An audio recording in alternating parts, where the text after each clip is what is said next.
it's like whenever a business owner asks for insights, I'm like, you don't want insights, you want action. You just know they know to ask for insights. They don't know to ask for the actions they're trying to take. And that's up to the measurement professionals, which is why we really speak measurement, not so much data. Because measurement is kind of like a GPS that if you hook it into your marketing engine, helps you get there faster. That's kind of the whole idea. I love that analogy. That's really good.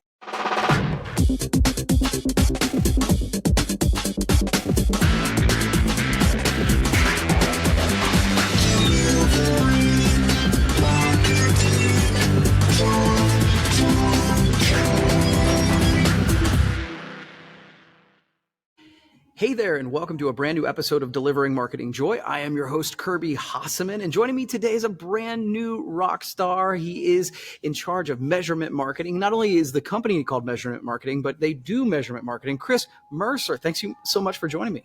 I appreciate it, Kirby. Thanks for having me, man. Yeah, absolutely. So I want to dive right in. So, we've talked about this offline. You're an expert in measurement marketing. And I love that because it's like there's so many metrics out there that it's really hard to know what to study or what to believe.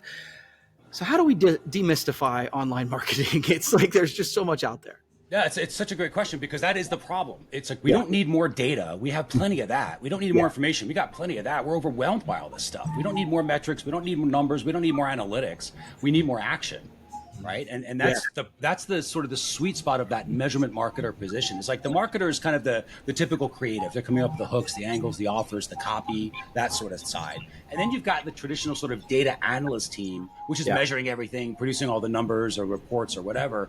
And the problem is there's a gap between those in most organizations. There's marketing that goes to the measurement teams and says, hey, here's what I need. And they go, cool, here's your answers. And they go, well, I have no idea what to do with that.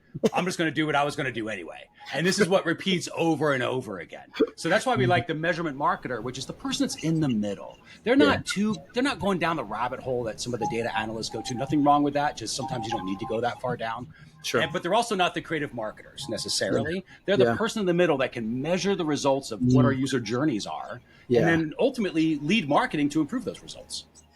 I love that. I have often said, and Chris, I've never, we're just connecting here. So it's just funny to me because I've often said I've sat in the meeting and I am the translator between the right brain and the left brain. Right. Yeah, that's exactly right. What they meant was this. Exactly right. It's like whenever a business owner asks for insights, I'm like, you don't want insights, you want action. You just know they know to ask for insights. They don't know to ask for the actions they're trying to take. And that's up to the measurement professionals, which is why we really speak measurement, not so much data. Because measurement is kind of like a GPS that if you hook it into your marketing engine, helps you get there faster. That's kind of the whole idea. I love that analogy. That's really good. So, one of the other things I hear all the time is funnels. Everything's funnels, marketing funnels. And I get that. We have funnels in our business. But what if we have a funnel that's not working? We have a funnel, but it's not working. How do we fix our broken marketing funnel? Very good question. So just like you and I are having a conversation, and what I think a lot, especially on these podcasts, it's like the big shifts are mindset shifts when it comes to this stuff.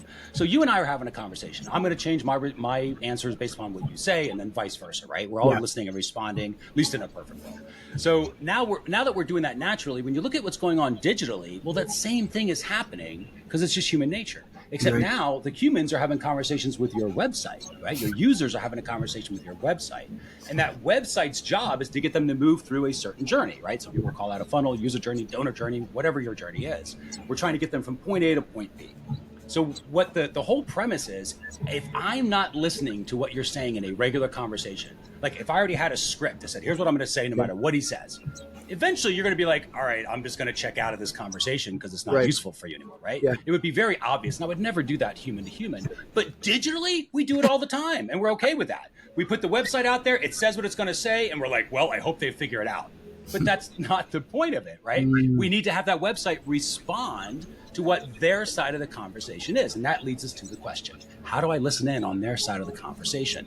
That is measurement. That's why we measure. And that's why you get good at measurement. What we call building measurement muscle in an organization.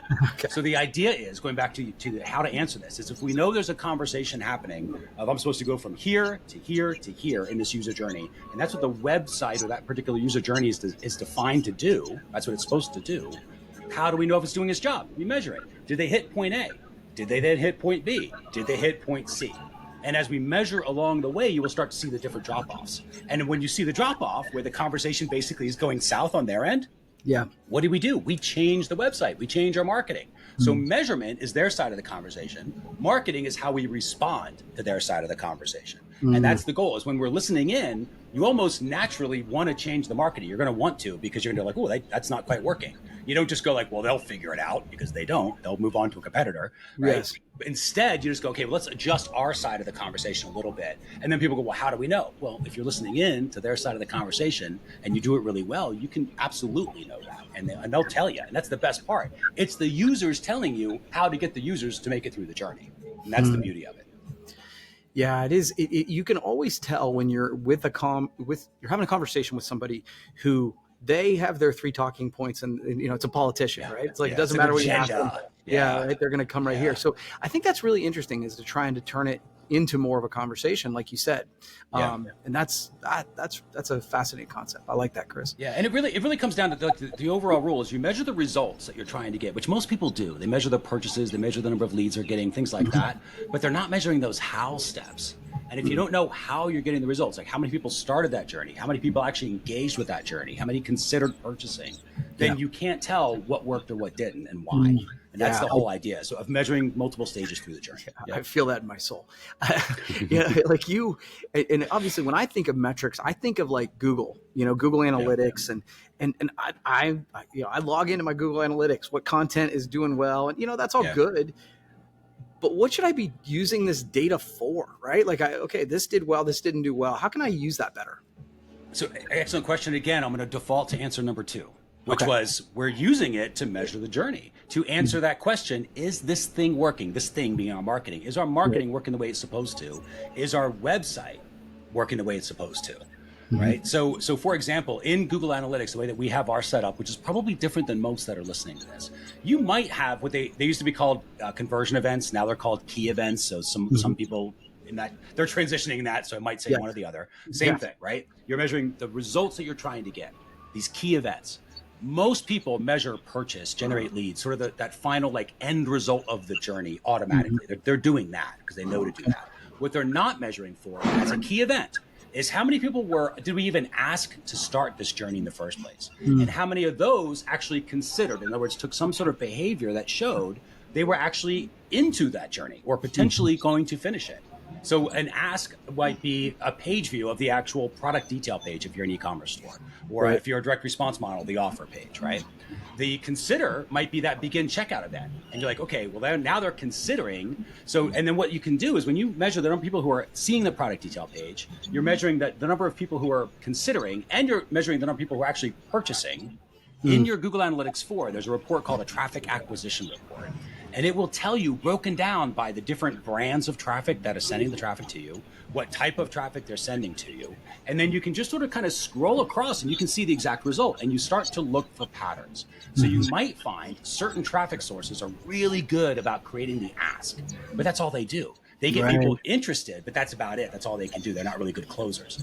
And then you might see that others are really good about getting them to engage or to re-engage if they abandon. And others are really good about closing. And all of a sudden you start to see a story like, hey, you know what? Google Organic's really good about getting them to ask. It's my Facebook retargeting that's getting them to actually see the card or start that process. But it's the emails that are really getting them to close. And now because you see that, you can then say, okay, well, how do we do organic? If we're not trying to close the deal with organic, we're trying to get more asks. How do we do it? Okay, well, now how are we doing our Facebook ads? If we know the goal is not to get them to purchase, it's to get them to engage. Right. And then we know, okay, well, now the emails job is get them to close. How do we adjust our emails to make sure they do that or have more of that? And then you have more powerful, because you're asking those questions, you get more powerful marketing actions, which more than likely moves the needle. That's the idea. And the beauty of it is you just run traffic for a couple more days and you'll start to see them change or not. If they're changing in a good direction, do more of that. If they're not, come up with another idea and you rinse and repeat. That was awesome, dude. That was like a little masterclass. That was really, really good. If you're listening to this, I would highly recommend going back and listen to that. That's where everybody hits the skip button and goes, wait, let's go back a couple minutes. That was really good, man.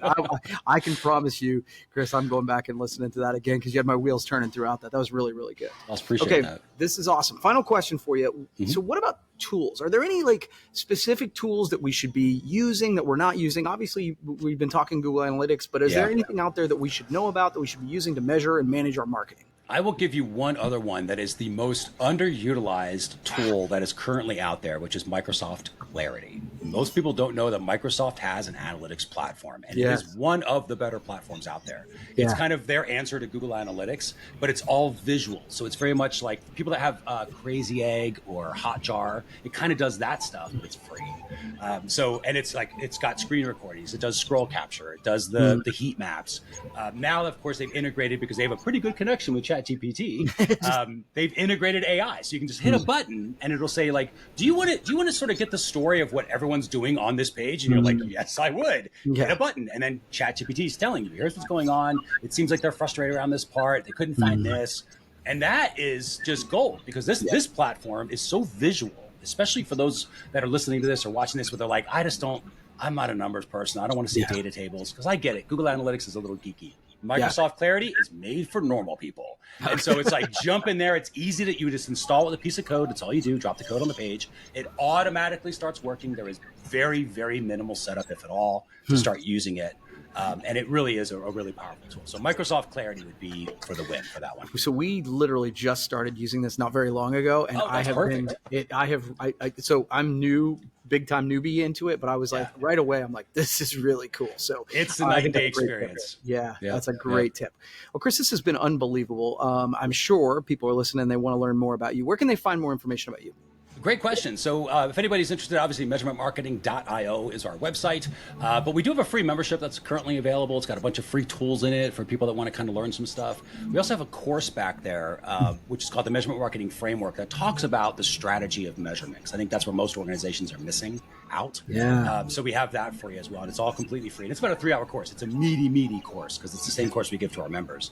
But that is at measurementmarketing.io/marketing joy. So measurementmarketing.io/marketing joy will take you there.